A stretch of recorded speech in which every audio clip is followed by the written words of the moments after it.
Welcome to the HBOT News Network Research Rundown. And today's research rundown is about sudden hearing loss.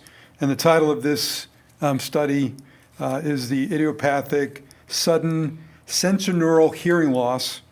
Is hyperbaric oxygen, the sooner, the longer, the better. And one of the things about sudden hearing loss that the FDA recognized this, and that was cleared as an indication that clearly showed that hyperbaric oxygen was very effective as returning a substantial amount of a person's hearing if they have sudden hearing loss. And so in this study, it's a really well done study. What they're looking at, as stated there in the title, is more, better, sooner, later.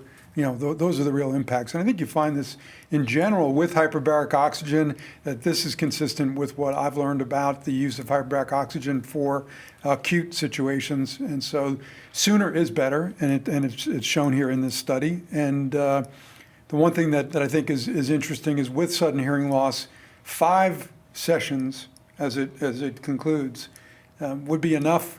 And essentially after that, there isn't a substantial increase in that return of hearing loss. And so that's one important thing. Within 12 days is 6.484 times greater return of hearing loss. So again, sooner. So within 12 days, you want to get in there. As soon as you have sudden hearing loss, you know someone that has had that, then you want to get them in there. Sooner the better. And so we'll post this study. If you'd like to read more in-depthly about it, I think it's a group of 46 patients. So it's a nice group, and conclusions are very clear. So hopefully that's helpful for anyone that's dealing with sudden hearing loss. Thank you.